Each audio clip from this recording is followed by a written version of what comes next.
വത്തഖൂ യൗമൽ തുർജഊൻ. എടാ ചെറുപ്പക്കാരാ, പടച്ചവനിലേക്ക് മടങ്ങേണ്ടി വരുന്നതാടാ. നീ മരിക്കുമെടാ. ലജ്ജയില്ലാത്ത, നാണമില്ലാത്ത, ഉളുപ്പില്ലാത്ത ചങ്ങാതിമാരെ, നീ മരിക്കേണ്ടതാടാ. നീ മരിക്കുന്നതാടാ, റബ്ബിലേക്ക് മടങ്ങുന്നതാടാ. അതുകൊണ്ട് സ്വർഗത്തിലേക്ക് കടക്കാനുള്ള ഉസ്മാൻ തങ്ങള് ഒന്നാമത്തെ സ്വഭാവത്തിന്റെ ഗുണമേതാ? ലജ്ജയാ. ഹബീബ് മുഹമ്മദ് മുസ്തഫ സല്ലല്ലാഹു അലൈഹി വസല്ലം. അല്ലേ, നമുക്കിന്ന് ലജ്ജയില്ല. ചിലപ്പോ നിസ്കാരത്തിൽ നമുക്കുണ്ടാവും, പക്ഷെ പോക്കറ്റിൽ ലോട്ടറി ഇട്ടിട്ട് ആ ചങ്ങാതി നിസ്കരിക്കാൻ വരണേ. അല്ലാഹു ഈമാൻ നൽകി അനുഗ്രഹിക്കട്ടെ. ഞാൻ ചോദിക്കട്ടെ, എടാ 95% മുസ്ലിമീങ്ങൾ ലോട്ടറി എടുക്കണവരാ. 95% മുസ്ലിമീങ്ങൾ ലോട്ടറി എടുക്കുന്നവരാ. ഇനി നാളെ ക്ലിപ്പാക്കുന്ന ആക്കി കുഴപ്പമൊന്നുമില്ല. 95%. കാരണം എന്തേ? 10 ലക്ഷം, 5 ലക്ഷം, 3 ലക്ഷം, 10 കോടി, 50 കോടി, 100 കോടിയൊക്കെ അടിക്കുമ്പോഴേ പത്രത്തിൽ ഫോട്ടോ വരും. 2000 രൂപ അടിച്ചാൽ ലോട്ടറിയുടെ വരുവോ? ഫോട്ടോ വരുവോ? ഇല്ല. 10,000 അടിച്ചാൽ വരുവോ? ഇല്ല. 50,000 അടിച്ചാൽ വരുവോ? ഇല്ല. 1 ലക്ഷം അടിച്ചാൽ വരുവോ? ഇല്ല. 5 ലക്ഷവും 10ഒക്കെ അടിച്ചാലേ വരുത്തുള്ളൂ. ഇപ്പൊ ചില ചങ്ങാതിമാരുണ്ട്, ചില ചങ്ങാതിമാർക്ക് ഈ ലോട്ടറി എടുക്കുന്നതിന് ട്രിക്ക് അറിയാം. അല്ലെ, ഈ ചില ലോട്ടറി ഉണ്ട്, ഇങ്ങനെ കട്ടിക്ക് കിട്ടുന്ന ലോട്ടറി ഉണ്ട്. ഒരു സെറ്റിൽ തന്നെ 10-20 സെറ്റ് കിട്ടുന്ന ഒരു ലോട്ടറി ഉണ്ട്. ഈ ലോട്ടറിക്ക് ചെറിയ ട്രിക്ക് ഉണ്ടെന്ന് ഒരു ലോട്ടറി വിൽക്കുന്ന ഒരു ചങ്ങാതി എന്നോട് പറയാ, ഉസ്താദ് ഇതെടുക്കുന്നതിന് ഒരു ചെറിയ ട്രിക്ക് ഉണ്ട്. ഓൻ എന്നെ പഠിപ്പിച്ചാ. എന്താ പറയുന്നേ? ഉസ്താദ് ഈ ലോട്ടറി എടുക്കുന്നതിന് ട്രിക്ക് ഉണ്ട്. സ്ഥിരമെടുക്കുന്നവരാണെങ്കിൽ ഇതിനൊരു നമ്പർ ഉണ്ട്. ഈ നമ്പർ മനസ്സിലാക്കി കഴിഞ്ഞാൽ പെട്ടെന്ന് അടിക്കും. ചില ചങ്ങാതിമാരെന്ത് ചെയ്യും? ഒരു കെട്ടിന് പോയിട്ട് ലോട്ടറി എടുക്കും. അപ്പൊ 2000, 3000, 4000, 10,000 ഒക്കെ ഡെയിലി ലോട്ടറി അടിക്കുന്ന ചില മുസ്ലിമീങ്ങളുണ്ട്. അല്ലാഹു ഈമാൻ നൽകി അനുഗ്രഹിക്കട്ടെ. പത്രത്തിൽ വന്നാലേ നമുക്ക് നാണക്കേടുള്ളൂ. പത്രത്തിൽ വന്നാലേ നാണക്കേടുള്ളൂ. പത്രത്തിൽ വന്നില്ലെങ്കിൽ ആരെങ്കിലും അറിയൂല. അണ്ട് പള്ളിക്ക് സ്വതക്ക. ഓ, കളത്തൂര് ജാറത്തില് ഉറൂസിന് എന്റെ വക 250 റുപ്യ ലോട്ടറി അടിച്ച പൈസ ഇങ്ങനെ എടുത്ത് കൊടുക്കുക. അല്ലാഹു ഈമാൻ നൽകി അനുഗ്രഹിക്കട്ടെ. എന്റെ പ്രിയപ്പെട്ട സഹോദരൻ, ഇപ്പൊ ഞാനിപ്പോ കൊല്ലത്താണ് ഞാൻ ജോലി ചെയ്യണം. അപ്പൊ ഒരു ദിവസം കൊല്ലത്ത് ജുമാക്ക് ചെന്നപ്പോ ഒരാൾ എന്നെ ഇങ്ങനെ വിളിക്കാൻ വന്നു. എന്നെ പള്ളിയിൽ ദ്വാരക്കാൻ വേണ്ടി വിളിക്കാൻ വന്നത്. നല്ല കോടികളുടെ വണ്ടിയിലൊക്കെ വിളിക്കാൻ വന്നത്. ഞാൻ വണ്ടിയിൽ ഇങ്ങനെ കയറുമ്പോ ആ ചങ്ങാതിന്റെ വണ്ടിക്ക് എണ്ണ തീരാനായി. അപ്പൊ തൊട്ടടുത്തുള്ള പെട്രോൾ പമ്പിൽ കൊണ്ടുപോയിട്ട് ഇങ്ങനെ ഇങ്ങനെ എണ്ണ അടിക്കാൻ വേണ്ടി നിന്നപ്പോ ഈ ചങ്ങാതി എന്ത് ചെയ്തു?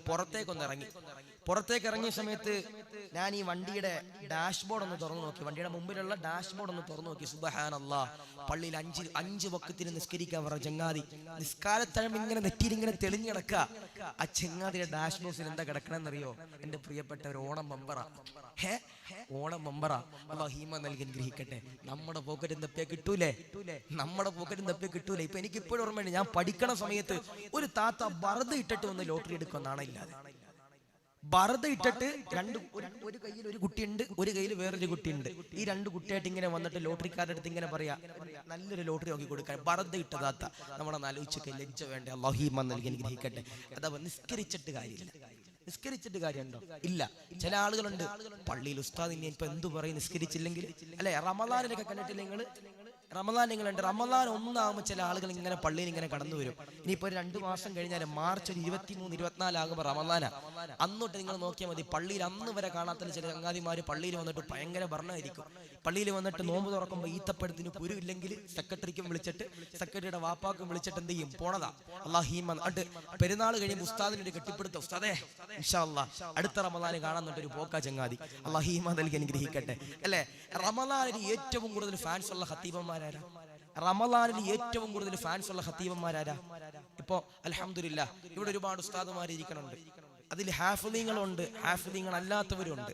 റമദാനിൽ ഏറ്റവും കൂടുതൽ ഉസ്താദുമാർക്ക് ഫാൻസ് ഉള്ള ഖത്തീബന്മാരാരെന്നറിയോ? അറിയോ? ഹദീസല്ല, ഖുർആനൊന്നുമല്ല. ഇത് ഞാൻ തന്നെ പറയാ. ഇത് ഞാൻ മാത്രമല്ല, പല ആളുകൾക്ക് അറിയാവുന്ന കാര്യം. ആരാ? നമ്മുടെ പള്ളിയില് അലം തറ തൊട്ട് കുല്ല ഔദു ബി റബ്ബിന്നാസ് ഏത് പള്ളിയിലാ ഓതണത്, ആ പള്ളിയിൽ ഉസ്താദുമാർക്ക് ഭയങ്കര ഫാൻസ് ആയിരിക്കും. അല്ലെ, റമദാനില് ഏത് പള്ളിയിലാണ് ഉസ്താദുമാര് അലം തറ തൊട്ട് കുല്ല ഔദു ബി റബ്ബിന്നാസ് തറാവീഹിൽ ഓതണത്? പെട്ടെന്ന് അടിച്ച് തീർക്കുക. ഒരു 15-20 മിനിറ്റ് കൊണ്ട് തറാവീഹ് തീർത്താൽ അവർക്കാണ് ഏറ്റവും കൂടുതൽ ഫാൻസ് ഉണ്ടാകുക. നിങ്ങളൊന്നാലോചിച്ച്, നമ്മുടെ പള്ളിയില് ഇപ്പൊ ഇവിടെ കൊണ്ടോന്ന് എനിക്കറിയില്ല, ഖത്മ് തീർക്കൽ ഇവിടെ ഉണ്ടോ? ഖത്മ് തീർക്കല് റമദാനിന് പുറത്തുനിന്ന് ഒരു ഹാഫിദിനെ വെച്ചിട്ട് എന്ത് ചെയ്യും? ഖുർആൻ മുഴുവൻ ഖത്മ് തീർക്കും. അല്ലോ വേണ്ട, ഇല്ലെങ്കിൽ ഇവിടെ തുടങ്ങണ്ട, വെറുതെ എന്തിനാ ചെറുപ്പക്കാരൻ നിസ്കരിക്കാതിരിക്കണേ. ഇപ്പോ കൊല്ലം ജില്ലയിലൊക്കെ പോയി ആലപ്പുഴ വിട്ട് കൊല്ലത്തോട്ട് പോയി കഴിഞ്ഞാൽ പിന്നെ മുഴുവനും അതാ. ചില കമ്മിറ്റിക്കാർ റമദാൻ എന്ത് ചെയ്യും, സുബ്ഹാനല്ലാഹ്, ഖുർആൻ മുഴുവൻ ഖത്മ് തീർക്കാന്നുകൊണ്ട് കുറച്ച് ഹാഫിളീങ്ങൾ ഇങ്ങോട്ട് ഇറക്കും. ഞാൻ ചോദിക്കട്ടെ, എന്തിനാ വെറുതെ ആളുകളെ വെറുതെ? കാരണം ആ നാട്ടിലെ ചെറുപ്പക്കാരൻ പിന്നെ പള്ളിയിൽ നിസ്കരിക്കാൻ വരൂല. പണ്ട് തൊട്ട് തുടങ്ങി വെച്ചതാണെങ്കിൽ ആയിക്കോട്ടെ, ഒരു കുഴപ്പമില്ല. ഇടക്ക് വെച്ച് വെറുതെ ചെറുപ്പക്കാരെന്ന് പറഞ്ഞാൽ പെട്ടെന്ന് തീർക്കാൻ പെട്ടെന്ന് പോവാ. അതാണ് ചെറുപ്പക്കാര്. പെട്ടെന്ന് കഴിയാ പെട്ടെന്ന് പോവാ. അതാണ് ചെറുപ്പക്കാര്. ചെറുപ്പക്കാരൻ നീയും പള്ളിയിൽ പിന്നെ വരൂല, പാടില്ല. നമ്മുടെ നാട്ടിൽ എങ്ങനെയാണോ നിസ്കരിക്കണം അങ്ങനെ അങ്ങ് പോയിക്കോട്ടെ. അല്ലാതെ പിന്നെ വലിയ സൂറത്ത് ഓതാൻ വേണ്ടി പുറത്ത് ബറക്കത്താണ് ഇല്ലെന്നല്ല, പ്രതിഫലമുണ്ട് ഇല്ലെന്നല്ല. പക്ഷേ നമ്മുടെ നാട്ടിലെ ചെറുപ്പക്കാർക്ക് അതൊരു ബുദ്ധിമുട്ടാണെങ്കിൽ നമ്മളത് മാറ്റിവെക്കണത് തന്നെ നല്ലത്. ചില പള്ളിയിലൊക്കെ ഇങ്ങനെ ഹത്തും ഓതാൻ നിൽക്കുമ്പോ ആരാ പുറയിൽ നിൽക്കണത്? ഇപ്പം മരിക്കുമെന്ന് പറഞ്ഞ് ഇങ്ങനെ കാത്തു നിൽക്കണ കുറെ ഉപ്പമാരുണ്ടാവും, അവരായിരിക്കും നിൽക്കണത് പുറയിൽ. ഒരു ചെറുപ്പക്കാരനും ഉണ്ടാവൂല, ആവതുള്ള ഒരു ചങ്ങാതി ഉണ്ടാവൂല. അല്ലാഹു ഈ മതത്തിൽ അനുഗ്രഹിക്കട്ടെ. അതുകൊണ്ട് സ്വർഗത്തിൽ കടക്കാനുള്ള ഉസ്മാൻ തങ്ങളുടെ ഒറ്റ കാരണം, ഒന്നാമത്തെ കാരണം ലജ്ജയാണെന്ന് ഹബീബ് മുഹമ്മദ് മുസ്തഫ സല്ലല്ലാഹു അലൈഹി വസല്ലം അതാ പറഞ്ഞത്. വത്തഖൂ യൗമൻ തുർജഊൻ, ഏത് സമയത്തും റബ്ബിലേക്ക് നീ മടങ്ങി ചെല്ലും.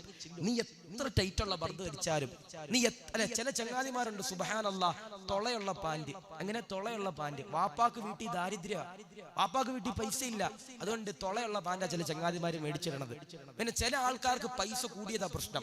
തലയിലൊക്കെ ഇങ്ങനെ പെയിന്റ്, ഇവിടെ മഞ്ഞ, ഇവിടെ ചുവപ്പ്, ഇവിടെ നീല എന്നൊക്കെ പറഞ്ഞിട്ട് ഇങ്ങനെ. ഇപ്പൊ ഫുട്ബോൾ കളിയല്ലേ, സുബ്ഹാനല്ലാഹ്. ഞാനിപ്പോ ഇങ്ങോട്ട് വന്നപ്പോ കണ്ടു കുറെ ഫ്ലക്സും കുറെ കട്ടൗട്ടൊക്കെ. അല്ലാഹു ഈമാൻ നൽകി അനുഗ്രഹിക്കട്ടെ. ഇപ്പൊ കഴിഞ്ഞ ദിവസം മംഗലാപുരത്ത് നിന്ന് കാസർഗോഡ് ഇങ്ങോട്ട് വരുമ്പോ മേൽപ്പറമ്പ് എന്ന് പറഞ്ഞ സ്ഥലം ഞാൻ എത്തിയപ്പോ സുബ്ഹാനല്ലാഹ്, അവിടെ ഒരു 50,000 രൂപയുടെ റൊണാൾഡോയുടെ കട്ടൗട്ട് ഇങ്ങനെ വെച്ചിരിക്കുക ചങ്ങാതിമാര്. അല്ലാഹു ഈമാൻ നൽകി അനുഗ്രഹിക്കട്ടെ. അല്ലെ, ഞാൻ ചോദിക്കട്ടെ, ഇപ്പൊ കളത്തൂര് ജാറത്തിന്റെ പ്രിയപ്പെട്ട പരിപാലകര്, ഇവരിതിന്റെ പിരിവും മറ്റൊക്കെ ആയിട്ട് ഇവരൊന്ന് പുറത്തേക്കൊന്ന് ഇറങ്ങി നോക്കട്ടെ. 25-23 വയസ്സുള്ള ഒരു ചങ്ങാതി എടുത്ത് എന്നിട്ട് ചോദിക്കുക, കുറച്ച് പൈസ തരണം, എന്തെങ്കിലുമൊക്കെ തരണം, നമ്മുടെ ഉറൂസിന് വേണ്ടി. അല്ല, ഇവിടെ ഒരു ബിൽഡിംഗ് കിട്ടുന്നു പറഞ്ഞു, 10-55 ലക്ഷം രൂപ വേണം, എന്തെങ്കിലും തരാൻ കഴിയോ? അപ്പൊ എല്ലാരും പറയണം, എന്താ, പണിയില്ല, ഞങ്ങൾക്ക് ഒന്നുമില്ല, ഞങ്ങൾ കഷ്ടപ്പെടുന്നവരല്ലേ, ഞങ്ങളുടെ പൈസ ഒന്നും ഇല്ലല്ലോ, ഞങ്ങൾ പഠിക്കണവരല്ലേ എന്ന് പറയും. പക്ഷെ നമ്മുടെ നാട്ടിൽ മെസ്സിയുടെ കട്ടൗട്ട് വെക്കാനായിട്ട് ആ ചങ്ങാതിയാണ് വീട്ടിൽ ഉമ്മാടെ താലിമാല കൊണ്ട് വിറ്റിട്ട് 5,000-10,000 കൊടുത്തിരിക്കണത്. അല്ലാഹു ഈമാൻ നൽകി അനുഗ്രഹിക്കട്ടെ. ഞാൻ വെറുതെ പറയണതാ. പള്ളി കൊടുക്കാൻ ചങ്ങാതിയുടെ പൈസ ഇല്ല, ഫ്ലക്സ് അടിക്കാൻ പൈസ ഉണ്ട്, കട്ടൗട്ട് വെക്കാനും പൈസ ഉണ്ട്. അല്ലാഹു ഈമാൻ നൽകി അനുഗ്രഹിക്കട്ടെ. അതുകൊണ്ട് ഒന്ന് ലജ്ജയാണെന്ന് എന്റെ പ്രിയപ്പെട്ടവരെ ഹബീബ് മുഹമ്മദ് മുസ്തഫ സല്ലല്ലാഹു അലൈഹി വസല്ലം. രണ്ട് ആദരവാകുന്ന പ്രവാചകനാകുന്ന മുഹമ്മദ് മുസ്തഫ സല്ലല്ലാഹു അലൈഹി വസല്ലമ തങ്ങളുടെ പ്രിയമുള്ളവരെ പറയുകയാണ്, ഉസ്മാൻ തങ്ങൾ സ്വർഗ്ഗമെന്ന് പറയുന്ന പ്രതിഫലത്തിലേക്ക് കടക്കാനുള്ള രണ്ടാമത്തെ കാരണമെന്താ?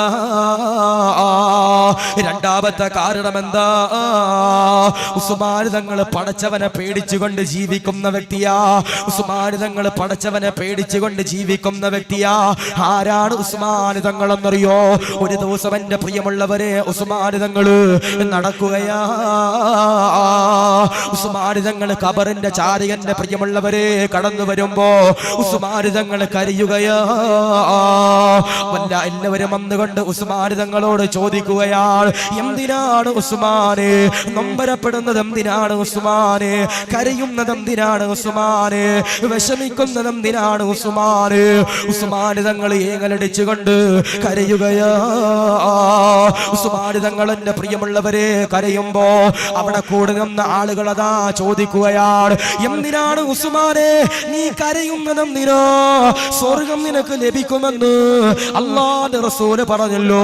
ഉടൻ തന്നെ ഉസ്മാൻ തങ്ങള് പറയുകയാ, സഹാബാ, എവിടെ ചെന്നാലും എന്റെ കൂടെ നിങ്ങളെല്ലാവരും വരുമല്ലോ. പള്ളിയിൽ പോയാൽ നിങ്ങൾ എന്റെ കൂടെ വരുമല്ലോ, വീട്ടിലേക്ക് പോയാൽ എന്റെ കൂടെ വരുമല്ലോ, വാഹനത്തിൽ സഞ്ചരിക്കുമ്പോ എന്റെ കൂടെ വരുമല്ലോ. എന്നാൽ ആ ഖബറിന്റെ ഉള്ളറയിലേക്ക് പോയി കിടക്കുമ്പോ ആരും എന്റെ കൂടെ വരൂല, എന്റെ കൂട്ടുകാര് വരൂല, എന്റെ കുടുംബാദികൾ വരൂല.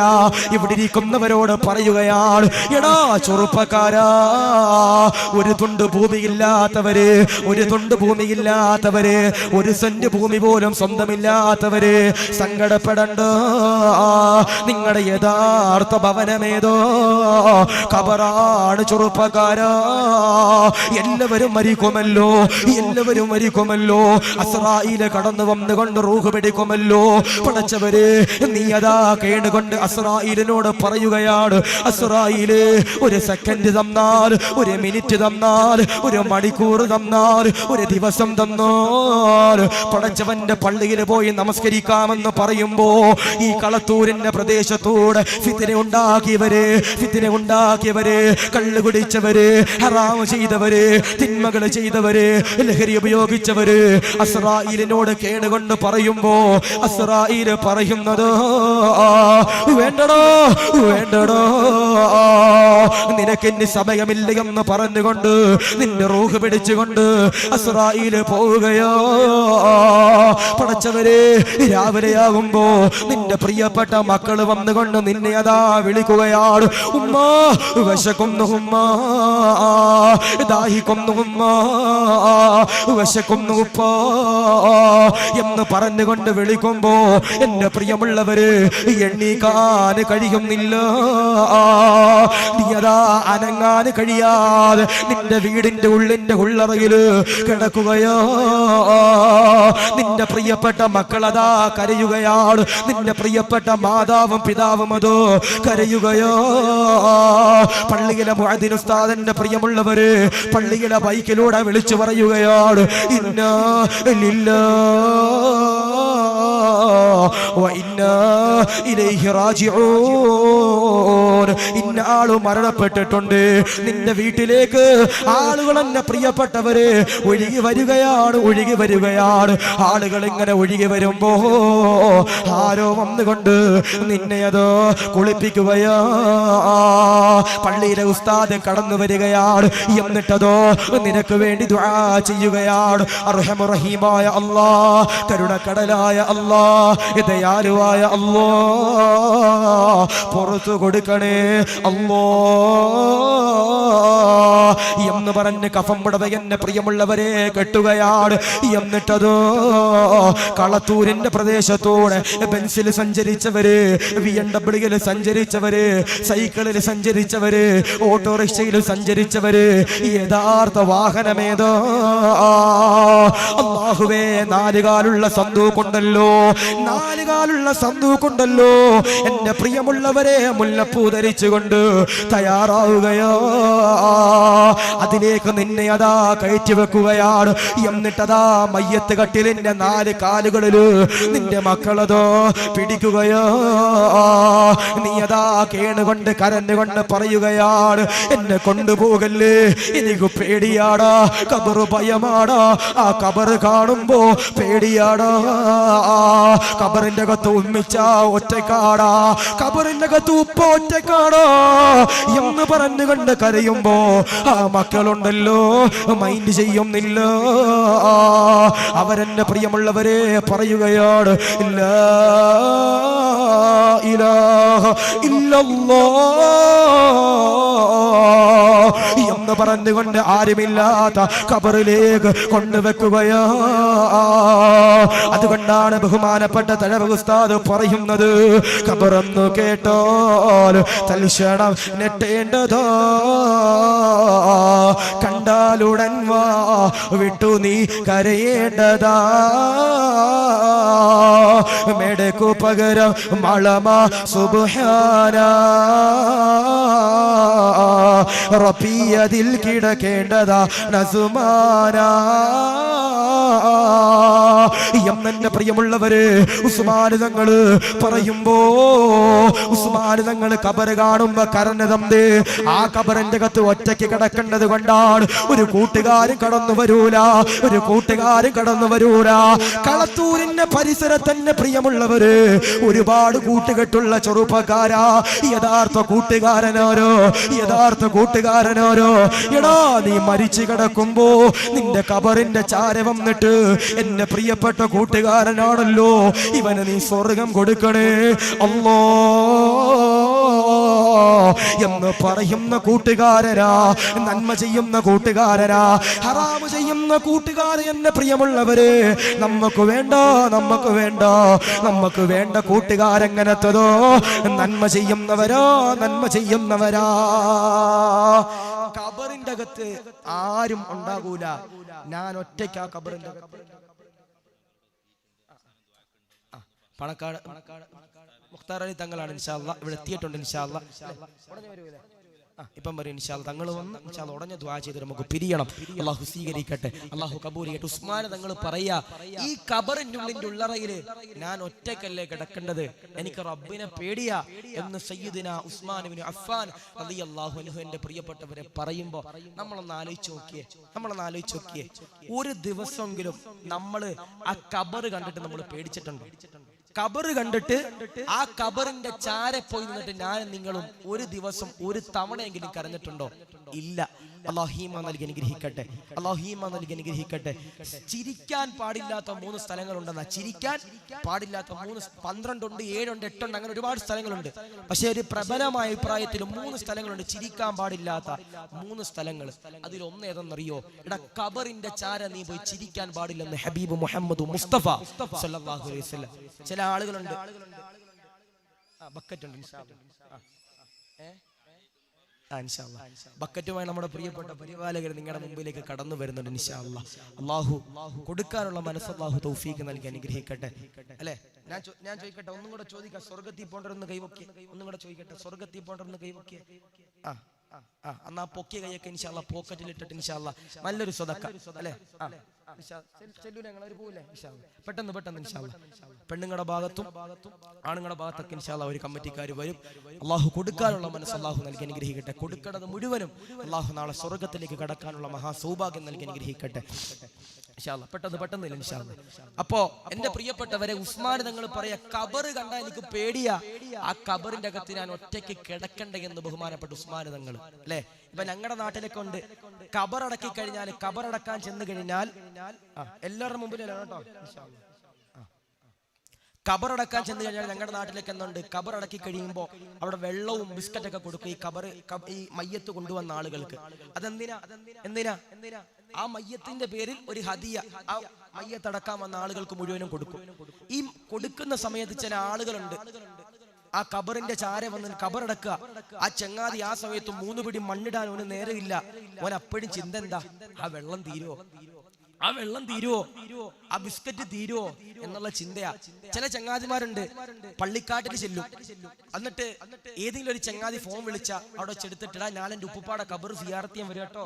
എന്നിട്ട് എന്ത് ചെയ്യും? ചില ചങ്ങാതിമാർ അവിടെ നിന്ന് സംസാരിക്കും. എടാ പാടില്ല, ആ ഖബറിന്റെ ചാര നിന്ന് ചിരിക്കാൻ പോലും പാടില്ലെന്ന് ഹബീബ് മുഹമ്മദ് മുസ്തഫ സല്ലല്ലാഹു അലൈഹി വസല്ലം. ഞങ്ങളുടെ നാട്ടിലൊരു കുഴിവെട്ടി ഉണ്ടായിരുന്നു. ഞങ്ങളുടെ നാട്ടിലൊക്കെ ഒരാളെ കൂലിക്ക് വെച്ചിട്ടാ ഖബർ വെട്ടണത്. ചിലപ്പോ ആ ചങ്ങാതി വന്ന് കേൾക്കണുണ്ടാവും. ഞാൻ ഈ ദർസിൽ പഠിക്കുന്ന സമയത്ത് ആ ചങ്ങാതിയാണ് കുഴി വെട്ടണത്. ഒരു ദിവസം പള്ളിയുടെ മുകളിൽ നിന്ന് ഞങ്ങൾ ഇങ്ങനെ നോക്കുമ്പോ ഖബറിന്റെ അകത്തുനിന്ന് ഇങ്ങനെ പുക വരുക. അപ്പൊ നമ്മൾ ഉസ്താദിന്റെ അടുത്ത് എന്നിട്ട്, ഉസ്താദെ ഖബറിന്റെ അകത്തുനിന്ന് ഇങ്ങനെ പുക വരുന്നുണ്ട്. സുബ്ഹാനല്ലാഹ്. പള്ളിക്കാട്ടിലേക്ക് നോക്കുമ്പോ ചങ്ങാതി എന്താണ്, നല്ല വിൽസ് ഇങ്ങനെ ഖബറിന്റെ അകത്തുനിന്ന് ചങ്ങാതി വരിക. അല്ലാഹു ഈമാൻ നൽകി അനുഗ്രഹിക്കുക. ഖബർ വെട്ടുന്നവൻ എന്ത് ഖബർ അല്ലേ? ഖബർ വെട്ടുന്നവൻ എന്ത് ഖബർ? നമ്മക്കല്ലേ ഖബർ എന്ന് പറയുമ്പോ പേടി, പക്ഷെ ഖബർ വെട്ടുന്നവൻ എന്ത് പേടി? ഞാനൊക്കെ എത്ര തവണ കണ്ടിട്ട്, ആ ചങ്ങാതി ഒരു കുഴി തന്നെ രണ്ടാമത് വെട്ടുമ്പോ ചിലപ്പോ തലയോട്ടി കിട്ടും. ആ ചങ്ങാതി തലയോട്ട് ഒരു കുഴപ്പമില്ലാതെ കൈയൊക്കെ ഇങ്ങനെ വെച്ച് പിടിച്ചിട്ടെന്ത് അപ്പുറത്ത് മാറ്റി കുഴിച്ചിട്ടും. ചിലപ്പോ കയ്യിൽ അസ്ഥി കിട്ടും, ചിലപ്പോ കാലിൽ അസ്ഥി കിട്ടും. ഓർക്ക് പേടിയുണ്ടോ? ഒരു പേടിയില്ല. കൈ വെച്ച് ഇങ്ങനെ എടുത്തിട്ട് തൊട്ടപ്പുറത്തോണ്ട് വെക്കും. അതാ പറഞ്ഞു ചങ്ങാതി ഖബറിന്റെ അകത്ത് നിന്നിട്ട് ഇങ്ങനെ വീൽസ് ഇങ്ങനെ വലിക്കുക. അല്ലാഹു ഈമാൻ നൽകി അനുഗ്രഹിക്കട്ടെ. നമ്മൾ വലിക്കോ? നമ്മളെ നാലിച്ച് നോക്കിയേ. അല്ലാഹു ഈമാൻ നൽകി അനുഗ്രഹിക്കട്ടെ. അതുകൊണ്ട് എന്റെ പ്രിയപ്പെട്ടവരെ, അള്ളാഹുവിനെ പേടിച്ച് ജീവിക്കലാണ് ഉസ്മാൻ തങ്ങൾ സ്വർഗത്തിൽ കടക്കാനുള്ള രണ്ടാമത്തെ അടയാളമെന്ന് ഹബീബ് മുഹമ്മദ് മുസ്തഫ സല്ലല്ലാഹു അലൈഹി വസല്ലം. ഒരിക്കൽ അള്ളാഹുവിന്റെ റസൂലിന്റെ അടുത്ത് വന്നിട്ട് ഒരാൾ പറഞ്ഞു, നബിയെ, എനിക്ക് പടച്ചോനെ പേടി വരുന്നില്ല നബിയെ. ഞാൻ നിസ്കരിക്കുന്നുണ്ട് നബിയെ, എല്ലാം ചെയ്യുന്നുണ്ട് നബിയെ, പക്ഷെ എനിക്ക് റബ്ബിനെ പേടി വരുന്നില്ല. അള്ളാഹുവിന്റെ ഹബീബാകുന്ന നബി തങ്ങളെന്റെ പ്രിയമുള്ളവരെ ഉടൻ തന്നെ പറയുകയാണ്, അതിനുള്ള മാർഗം എന്താ? പടച്ചവനെ പേടി വേണോ? റബ്ബിനെ പേടി വേണോ? അള്ളയെ ഭയം വേണോ? എന്നാൽ ചെയ്യേണ്ടതെന്താ? അള്ളാഹുവിന്റെ ഹബീബാകുന്ന നബി തങ്ങൾ പറയുകയാണ്, സഹാബാ, പള്ളിക്കാടൊന്ന് സന്ദർശിക്കണേ, ഖബറൊന്ന് സന്ദർശിക്കണേ.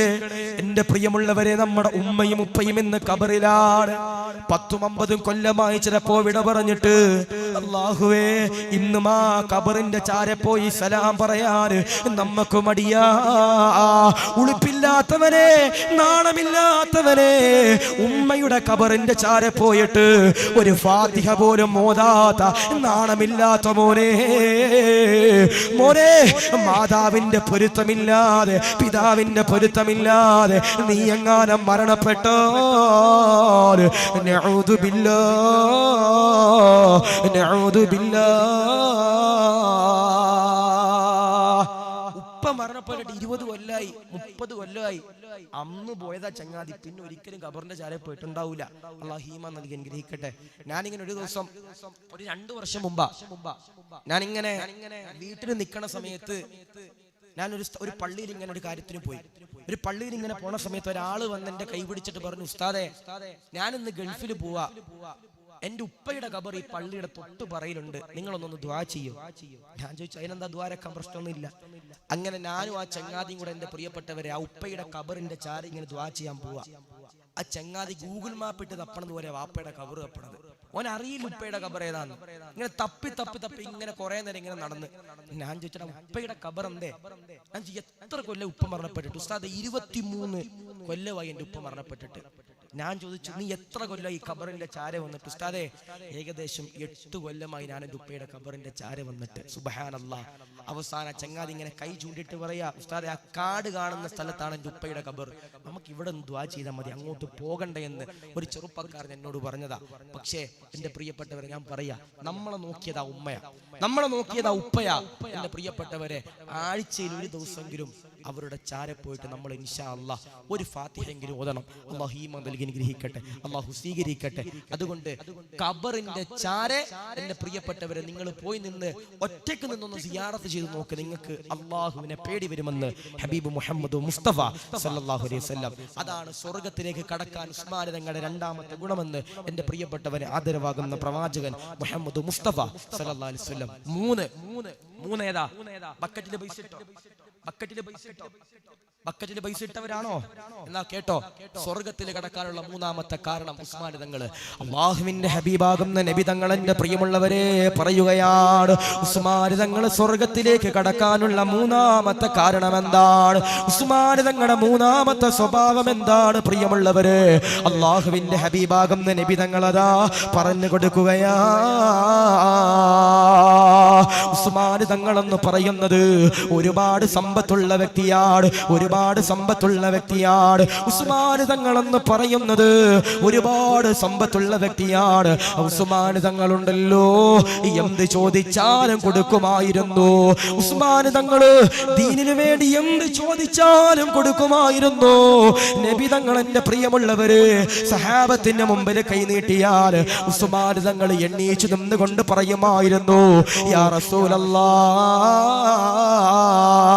അല്ലാഹുവിന്റെ നബിയേ, ഞാൻ തരാം നബിയേ എന്ന് പറഞ്ഞുകൊണ്ട് റസൂലുള്ളാഹിയുടെ ചാരത്തേക്ക് എന്ത് കൊടുക്കാനും എന്റെ പ്രിയമുള്ളവര് ഉസ്മാൻ തങ്ങൾ കടന്നു വരുമെന്ന് ചരിത്രം പറയുമ്പോ, അല്ലാഹുവിന്റെ റസൂലിന്റെ പ്രിയമുള്ളവര് മദീനത്തെ പള്ളിയില് നമസ്കാരം കഴിഞ്ഞിട്ട് എണ്ണീച്ചു നിൽക്കുകയാണ്. എന്തിനെന്നറിയോ? ആദരവാകുന്ന പ്രവാചകനാകുന്ന നബി തങ്ങൾ 2 കൈയും നീട്ടുകയാണ്. സഹാബാ, യുദ്ധത്തിന്റെ ആവശ്യത്തിന് വേണ്ടിയിട്ട് കുറച്ച് സമ്പത്ത് വേണമെന്ന് അല്ലാഹുവിന്റെ റസൂൽ പറയുമ്പോ, എന്റെ പ്രിയമുള്ളവരെ സഹാബത്തതാ ഓരോ സാധനങ്ങൾ കൊണ്ട് കൊടുക്കുകയാ. ഉസ്മാൻ തങ്ങൾ ഓടി വന്നുകൊണ്ട് നബി തങ്ങളുടെ കൈ പിടിച്ചുകൊണ്ട് പറയുകയാണ്, യാ റസൂലല്ലാഹ്, അല്ലാഹുവിന്റെ നബിയേ, 100 ഒട്ടകൻ നബിയേ, ഞാൻ തരാ നബിയേ, ഞാൻ തരാ നബിയേ. ഉടൻ തന്നെ റസൂലുള്ളാഹി തങ്ങള് ദുആ ചെയ്യുകയാ, ഉസ്മാന്റെ സമ്പത്തിന് അല്ലാഹ് ബറക്കത്ത് കൊടുക്കണേ റബ്ബേ എന്ന് പറഞ്ഞുകൊണ്ട് റസൂലുള്ളാഹി ദുആ ചെയ്യുമ്പോ, ഉസ്മാൻ തങ്ങൾ ആവേശത്തോടെ എന്റെ പ്രിയമുള്ളവര് വീണ്ടും അതാ പറയുകയാണ്, യാ റസൂലല്ലാഹ്, 200 ഒട്ടകങ്ങള് ഞാൻ തരാ നബിയേ. അള്ളാന്റെ റസൂൽ ദുആ ചെയ്യുകയാണ്. അള്ളാന്റെ ഹബീബ് വീണ്ടും എന്റെ പ്രിയമുള്ളവരെ ദുആ ചെയ്യുകയാണ്. ഉസ്മാന്റെ സമ്മത്തിൽ അല്ലാഹ് ബറക്കത്ത് കൊടുക്കണേ അല്ലാഹ് എന്ന് പറഞ്ഞുകൊണ്ട് ദുആ ചെയ്തിട്ട് മൂന്നാമത് റസൂലുള്ള വീണ്ടും അതാ കൈ നീട്ടുമ്പോ ഉസ്മാൻ തങ്ങൾ ചാടി എണ്ണീച്ചുകൊണ്ട് പറയുകയാണ്, അല്ലാഹുവിന്റെ നബിയേ 300 ഒട്ടകങ്ങള് ഞാൻ തരാ നബിയേ. 300 ഒട്ടകങ്ങളാ അല്ലാഹുവേ.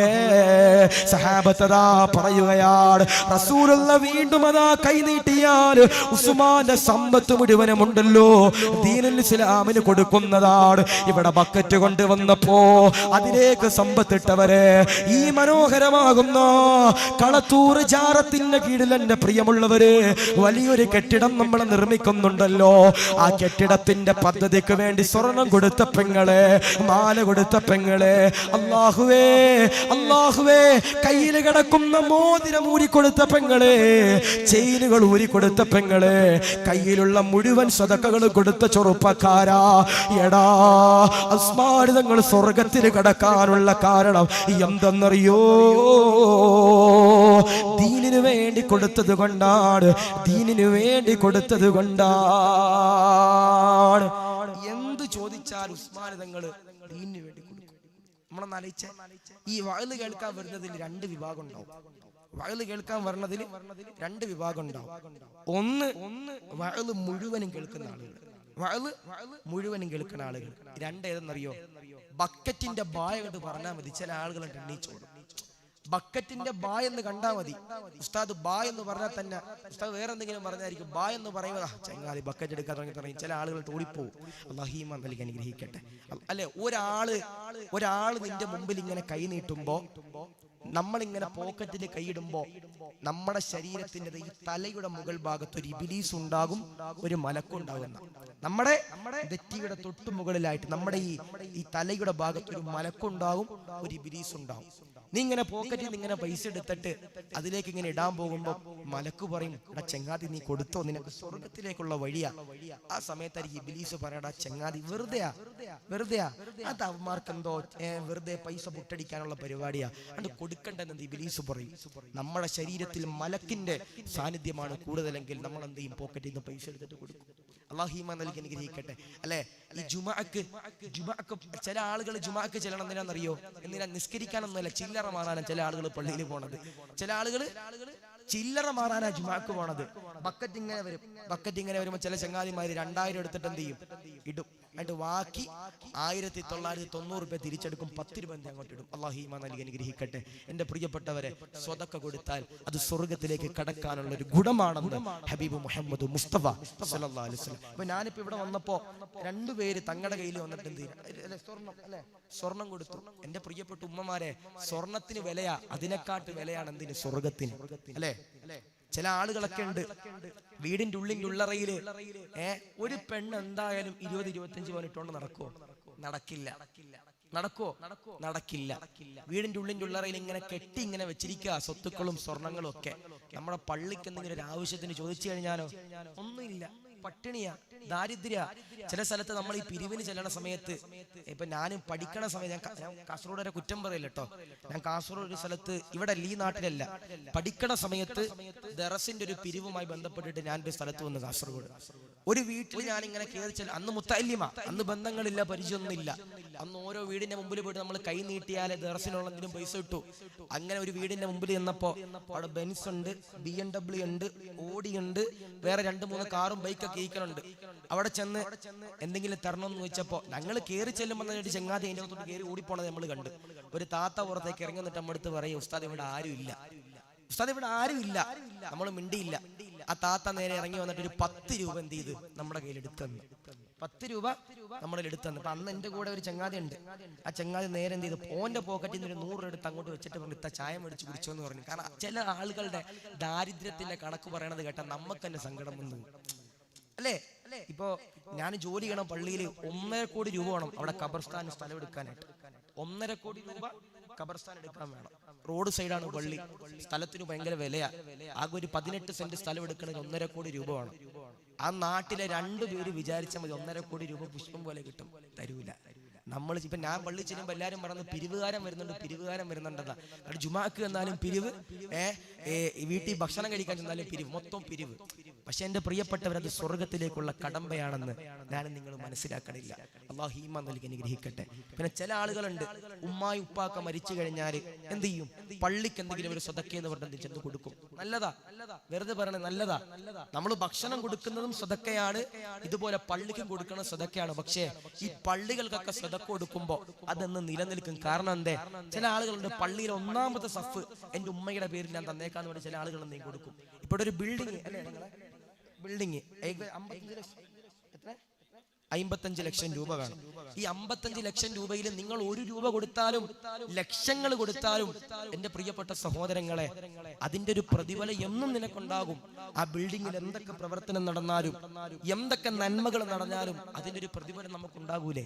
അല്ലാഹു ഈമാൻ നൽകട്ടെ. ഇപ്പൊ ഈ ജാറത്തില് നിങ്ങൾ കൊടുക്കണ ഓരോ തുട്ടുകളും ഇതിന്റെ പ്രവർത്തനത്തിന് വേണ്ടിയല്ലേ എടുക്കണത്. അതിന്റെ ഒക്കെ കൂടി നിങ്ങൾക്ക് കിട്ടൂലേ? അല്ലാഹു ഈമാൻ നൽകി അനുഗ്രഹിക്കുമാറാവട്ടെ. അല്ലാഹു അതിന്റെ പരിപൂർണമാകുന്ന പ്രതിഫലം എന്റെ പ്രിയപ്പെട്ടവരെ അല്ലാഹു നൽകി അനുഗ്രഹിക്കുമാറാവട്ടെ. ബഹുമാനപ്പെട്ട